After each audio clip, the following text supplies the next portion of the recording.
देखिए बच्चों, ये आज सरफेस टेंशन का तीसरा लेक्चर है। ये फर्स्ट ईयर के लिए टॉपिक है। सरफेस टेंशन पार्ट 3 है। हम दो केसेस पढ़ चुके थे।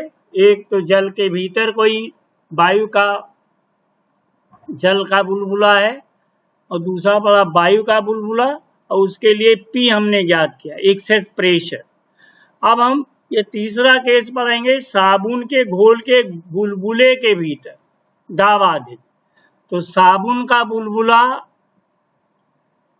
इसमें केस देखेंगे जैसे कोई सर्कुलर बुलबुला दिखाया गया है, साबुन का घोल है और प्रेस तनाव T है और ये साबुन के घोल में है। बुलबुले के बाहर दाब क्या है? P है और अंदर ज्यादा होता है P प्लस स्मॉल p। तो इस तरह से बुलबुले के भीतर दाब अधिक कितना होगा? P है। मान लीजिए कि ये दाब अधिक बुलबुले के पृष्ठ को अभिलंबवत बाहर की ओर डेल्टा R ढकेलता है। देखिए अंदर दाब क्या है? P प्लस डेल्टा P और ऊपर P है, तो निश्चित है दाब किधर जाएगा? अंदर से बाहर की ओर। तो इसको आगे डेल्टा R दूरी ढकेला, तो दूसरा ये जो गोला बना, ये इसकी त्रिज्या क्या हो जाएगी? R प्लस डेल्टा R हो जाएगी। डेल्टा R इतना कम होता है कि बुलबुले के भीतर दाब अपरिवर्तित रहता है। अतः दाब अधिक के कारण उत्पन्न बल द्वारा किया गया कार्य W बराबर बल गुणे विस्थापन, तो W बराबर दाब अधिक इंटू क्षेत्रफल इंटू विस्थापन। और ये दाब अधिक कितना हो जाएगा? ये बराबर हो जाएगा दाब इंटू क्षेत्रफल। दाब अधिक P स्मॉल p इंटू क्षेत्रफल कितना होगा? पृष्ठ क्षेत्रफल गोला है 4 pi R square into delta R, विस्थापन कितना हुआ? डेल्टा R हुआ। अब यहाँ पे साबुन के घोल के बुलबुले के दो पृष्ठ होते हैं, एक तो वायु के संपर्क में है और एक बुलबुले के भीतर है। जल में देखा था, उसमें अंदर देखा गया, दोनों एक ही पृष्ठ लिए जाते थे। यहाँ पे दो पृष्ठ है, तो उपरोक्त विस्थापन के कारण बुलबुले के पृष्ठ क्षेत्रफल में कुल वृद्धि कितनी होगी? डेल्टा A बराबर क्या लिखेंगे? 2 टाइम्स, क्योंकि दो क्षेत्रफल हैं। अब दोनों का डिफरेंस ले लें। पहले का की त्रिज्या R प्लस डेल्टा R, तो 4 पाई R स्क्वायर, तो 4 pi R plus delta R square minus पहले अंदर वाले का 4 पाई R स्क्वायर, या डेल्टा A बराबर, देखो इसमें 8 पाई कॉमन ले ली, दो बाहर ही था, 4 पाई बाहर ले, 8 पाई, क्या बचा? R स्क्वायर, ये R प्लस डेल्टा R, इसका स्क्वायर क्या होगा? R square plus 2R delta R plus delta R square minus R square. यहाँ पे R स्क्वायर बहुत छोटी राशि है, R डेल्टा R छोटी राशि, उसका स्क्वायर और छोटा हो जाएगा। R स्क्वायर कैंसिल हो गया, तो delta R equal to 16 pi R delta R। तो पृष्ठ ऊर्जा में वृद्धि कितनी हो जाएगी? पृष्ठ क्षेत्रफल में वृद्धि इंटू पृष्ठ तनाव, तो क्या हो जाएगा? 16 pi R delta R into T। तो ये हो गया आपका सेकेंड इक्वेशन हो गई। अब देखिए ये वैल्यू हो जाएगी, अब किया गया कार्य पृष्ठ ऊर्जा में वृद्धि बराबर पृष्ठ क्षेत्रफल में वृद्धि, तो पृष्ठ क्षेत्रफल में वृद्धि इंटू पृष्ठ तनाव, तो हो गया 16 pi R delta R into T, और कार्य बराबर ऊर्जा में वृद्धि, तो कार्य निकाला आपने P 4 pi R square delta R equal to 16 pi R delta R into T, तो P R इक्वल टू 40, तो T equal to 40 by R। उसमें क्या आया था? 2T बाई R, चाहे वायु का बुलबुला हो द्रव का हो, तो कितना आया है? P equal to 40 by R आ गया। देखिए एक है न्यूमेरिकल इसमें दिया हुआ, न्यूमेरिकल ये दोनों चीजें हैं इसमें। एक तो 5 mm त्रिज्या के किसी साबुन के विलयन के बुलबुले के भीतर दाब अधिक क्या है, यानी P बराबर 4T बाई R। तो देखो पृष्ठ तनाव दिया हुआ है 2.50 इंटू 10⁻² और बटे R, R मतलब त्रिज्या दी हुई है। ये कितना दिया है? 5 mm, तो 5 इंटू 10⁻³ मीटर हो जाएगा, तो P तो इससे आ जाएगा, ये वैल्यू रख दिया। दूसरा कह रहा है जल में बने वायु के बुलबुले में एक ही मुक्त पृष्ठ होता है। जल में बने वायु के बुलबुले में एक ही पृष्ठ होता है, तो बुलबुले के भीतर अतिरिक्त दाब क्या हो जाएगा 2T/R। अब ये कितना दिया है, ये 10 हो जाएगा। क्यों? क्योंकि 4T/R आपने निकाला 20, तो 2T/R कितना हो जाएगा 10 पास्कल हो जाएगा PA, क्योंकि नीचे लिख दिया है 4T/R = 20 PA। अब इसको कह रहा है कि 40 सेंटीमीटर नीचे ले जाया गया, तो एच बराबर 40 सेंटीमीटर या 0.4 मीटर गहराई पर साबुन के घोल में बने वायु के बुलबुले के भीतर कुल दाब, जब उस बुलबुले को अंदर ले जाएंगे तो कुल दाब कितना होगा, एक तो वायुमंडलीय दाब हो जाएगा, प्लस 0.40 मीटर गहराई में दाब कितना होगा HDG या HρG, और प्लस वायु के बुलबुले के भीतर अधिक दाब कितना है, अधिक दाब निकाल लेंगे, और वो कितना है आपका, अधिक दाब आपने निकाला था 20 PA वायु के बुलबुले के भीतर। ये 2T/R ये 10 दिया हुआ, तो देखो तीनों रख दीजिए। वायुमंडलीय दाब दिया है 1.0 × 10⁵, 40 मीटर 0.40 मीटर गहराई में दाब HDG, तो 0.4 × 1.20 × 10⁻³ प्लस वायु के बुलबुले के भीतर अधिक दाब, तो अधिक दाब कितना हो जाएगा, ये दिया हुआ आपका, ये वैल्यू है वायु के बुलबुले के भीतर अधिक दाब, ये हो जाएगा, ये प्लस का साइन है, इसमें फिर मिस्टेक हो गया है, ये प्लस 9.8 और इंटू 10 HDG, देखिए H.440 × 9.8 इंटू 10, ये हो गया प्लस 10, सॉरी। तो ये तीनों जो ऐड कर लीजिए कितना आ जाएगा 1.06 × 10⁵ पास्कल, ये हो गया।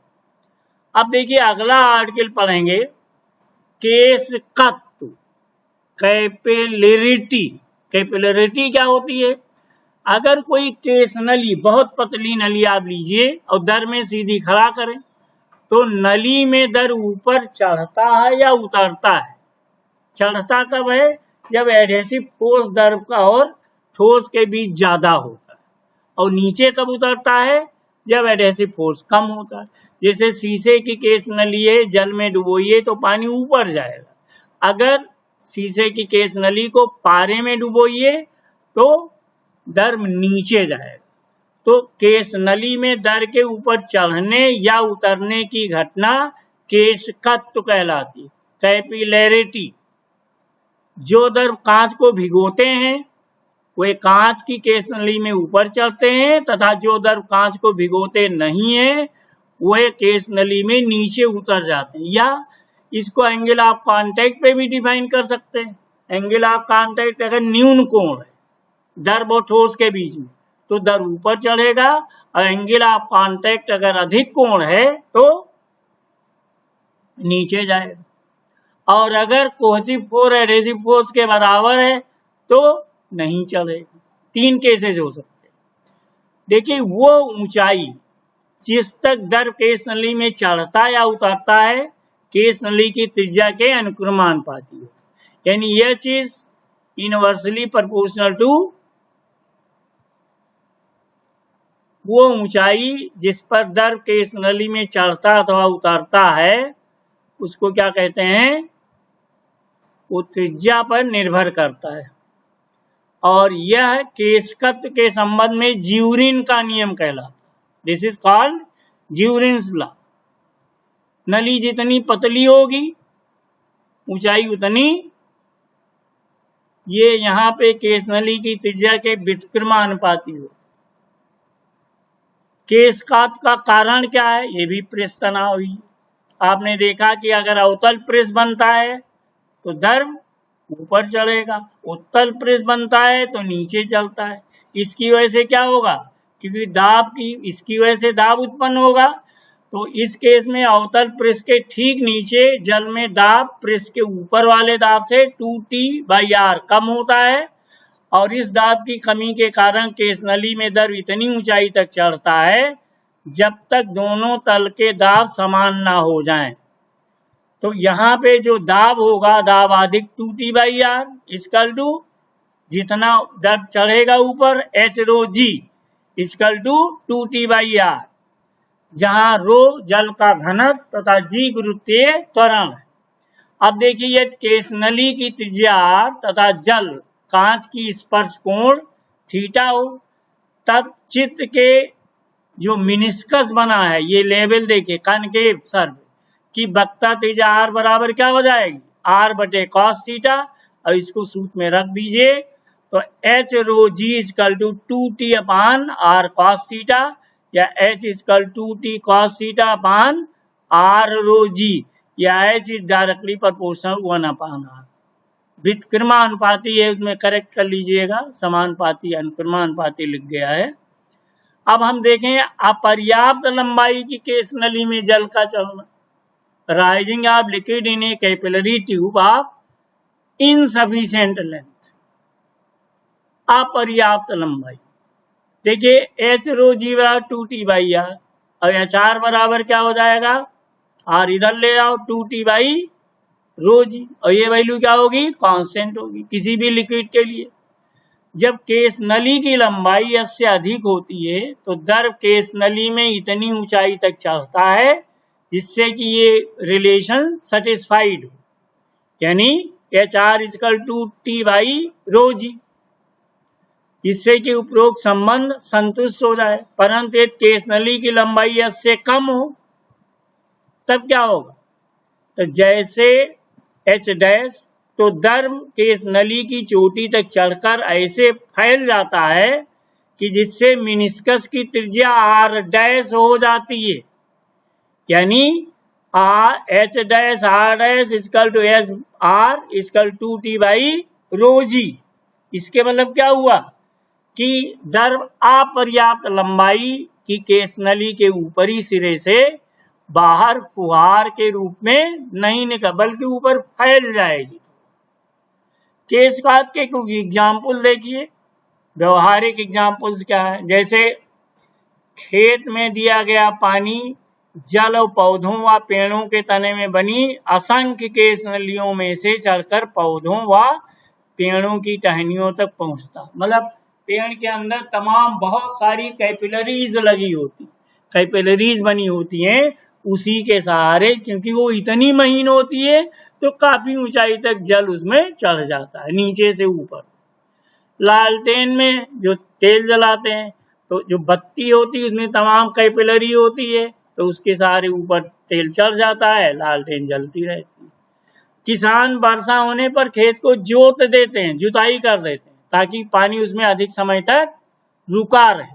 जुताई करने से क्या होगा, जैसे मान लीजिए पानी बरसा, खेत में पानी भर गया, फिर उसमें तमाम असंख्य कैपिलरियां हैं, सीधी कैपिलरी होगी, धूप होगी तो सीधे वो वेपराइज होता रहेगा, पानी रुकेगा नहीं। जब उसको जुताई कर देंगे तो कैपिलरियां टूट जाएंगी, और टूट जाएंगी और जल केस नलियों में भरा रहेगा, तो उसमें काफी समय तक नमी बनी रहेगी और वाष्प बनकर नहीं उड़ेगा।